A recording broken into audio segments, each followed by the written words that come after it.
Hey guys, Zen here, and today I wanted to go over a new interview with game director Leroy Athanasov that details a bunch of new info and interesting tidbits about Rainbow Six Siege. We're gonna go over the most interesting bits here, but if you want to read the whole thing, you can check below. We learn a little bit more about the upcoming season with the Italian operators, and the director also shares some interesting stories about development that I think you guys will really enjoy. Now, we're gonna go over this whole thing, and I don't really want to put all of these different blurbs on screen, so I'm just going to pretty much bullet point it here for you guys, and I'll detail it for you as we continue through the video. To start things off, I thought it would be a good place to mention how Ubisoft looks at these 100 operators. Now, the director goes on to say that they are here to stay. They talked about the 100 operators objective, but it could be 90 or 110. He admitted that sometimes he's wondering himself how they'll be able to do this, but he's still confident about this. It was super important for the team to speak about the 100 operator goal. They wanted to commit themselves to both the players and Ubisoft. They want to build all of these operators, but sometimes they fail. But since it's a live project, they can still fix it later with buffs, nerfs, and reworks. Sometimes they have an idea, their tests are good, they got good feedback from people who do test it, and players don't like it once it's shipped in the game. Now, I thought that this was a really important point, especially to start off with, because it shows that Ubisoft is definitely committed to their 100 operators announcement. Back in the day when we learned about this, it was almost considered fluff in the community. A lot of people really didn't believe that Ubisoft would actually double down and create 100 operators for Rainbow Six Siege. And as it stands now, it already looks like that's going to be an incredibly difficult challenge for them. It's already been a pretty heavy rumor that Ubisoft is kind of running out of ideas and things are starting to get really futuristic, and people still want to hold on to that super tactical feel, and with 100 operators, that's going to be really difficult to achieve. So it does look like Ubisoft is definitely committed to that, and they really want to make sure that the player base as well as Ubisoft themselves know how serious they are about having 100 operators in this game. So I thought that that was really important to mention. But moving on here, they said that the Year 3 Season 2 Italian operators will both be defenders. He confirmed it twice. He was actually surprised that the interviewer asked it again. He thought they already told us about this, but I'm pretty sure that they didn't. So yes, it is confirmed that both Alibi and Maestro at this point, at least by the game director, that they will both be defenders. Now, in the past, I did say that I thought that the two defenders would come in the following season, considering the CTUs would be from different regions, but it looks like I was pretty wrong there, guys. Maestro and Alibi will most likely be defenders, and it honestly makes a lot of sense. A lot of people have been talking about Maestro being the new turret operator on defense, kind of being that 2.0 to Tachanka, and I definitely see the utility there. I thought that Maestro would make a good attacker because he could use his turret, his sentry, as a way of kind of watching your back, almost like a upgraded claymore for the attackers. But it looks like you're gonna just be able to put this down in the objective and it'll watch for attackers to come through, while Alibi has her holograms. If you guys don't know about these operators,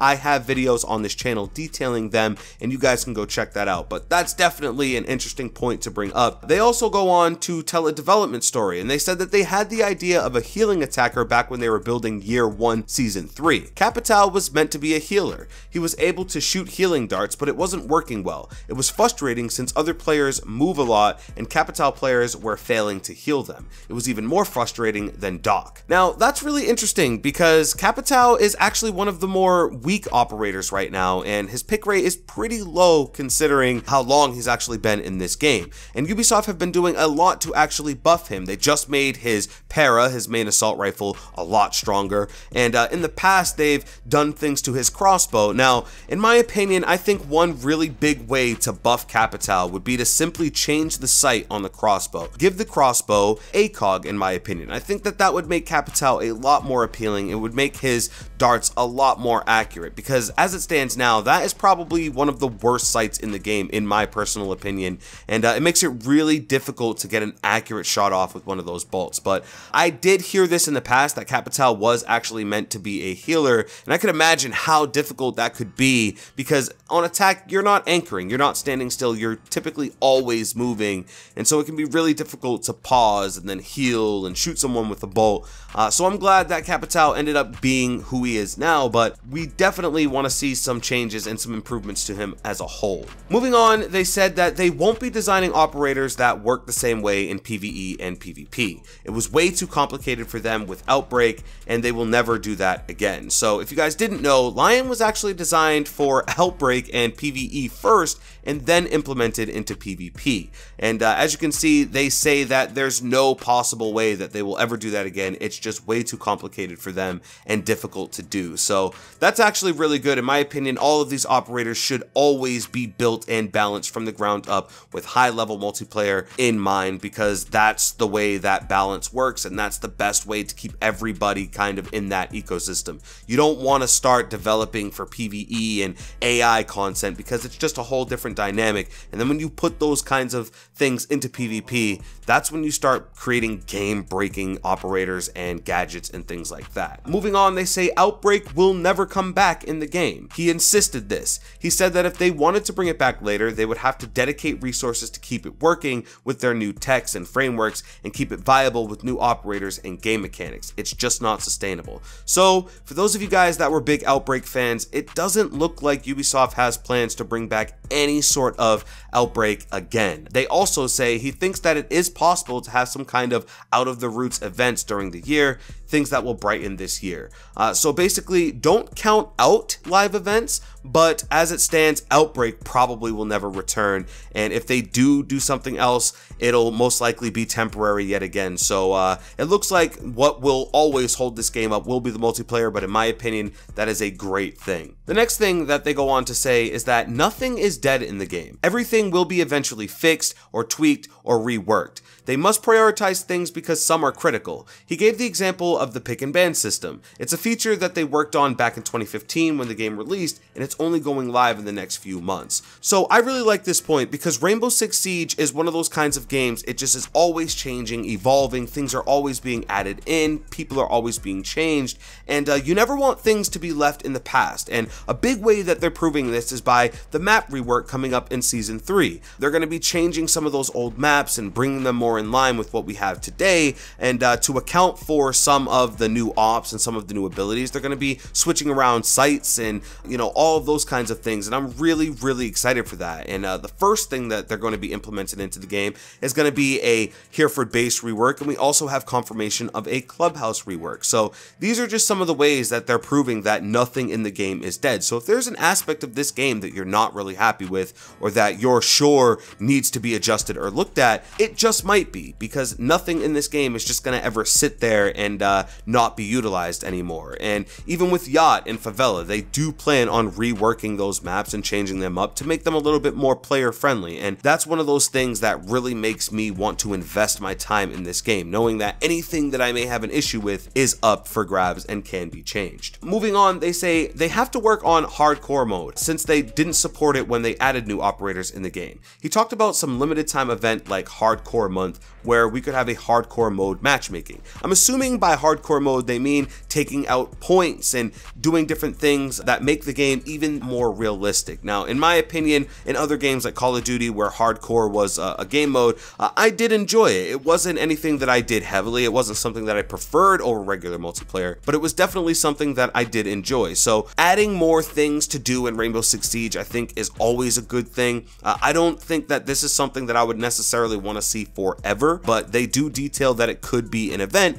which is definitely something that I would be looking forward to. Moving on, he did say that they joked about a Battle Royale mode.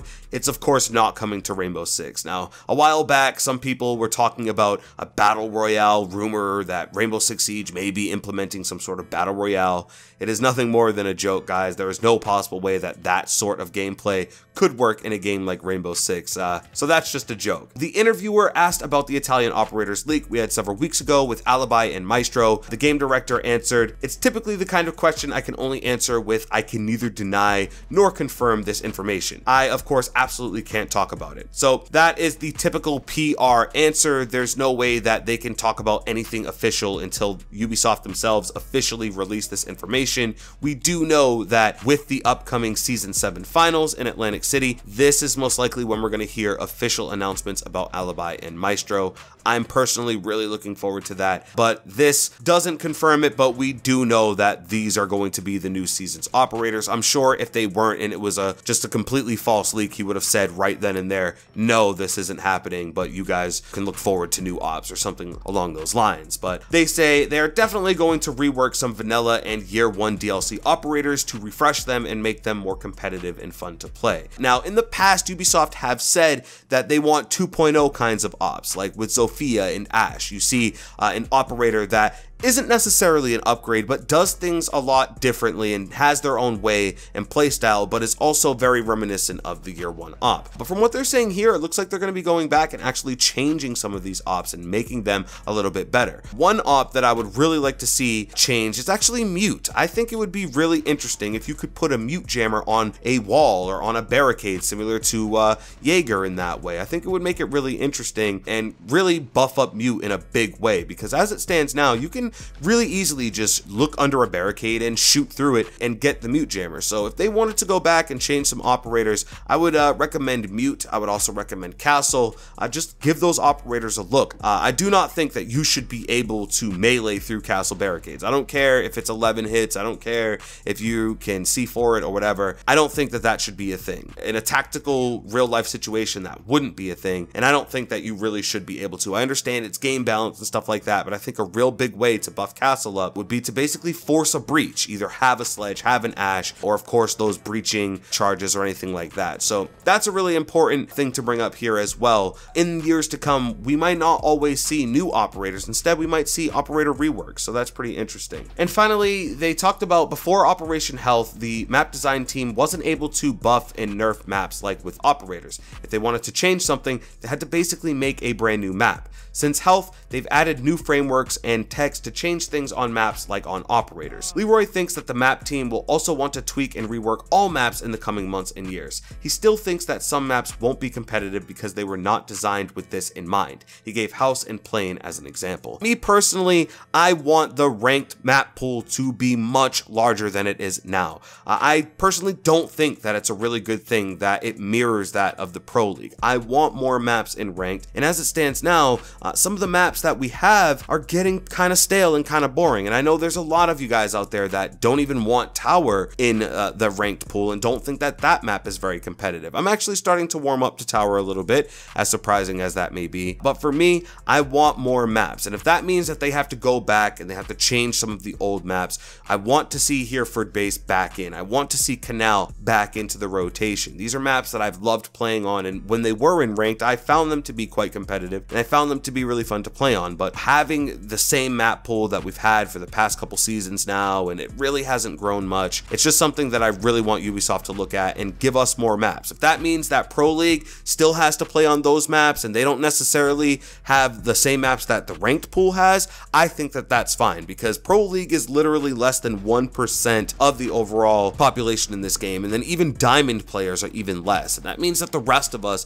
don't really have the ability to play on all of the maps that we would like to. So you guys can let me know your feelings about that down below. But basically, that's everything that the game director talked about in this interview, guys. There's a lot of stuff that they went over here. This is a pretty long video, but I want to know what you guys think about all of this. Are you excited about the new season with Alibi and Maestro and the fact that there are 2 defenders? Are you happy about how much Operation Health actually impacted this game and made little things like being able to nerf and buff maps a lot more accessible for the developers? Are you happy that that happened? Let me know everything in a comment down below. If you did enjoy this video, please drop a like and subscribe with notifications if you're new. With that being said, it's been Zen, and I'm out.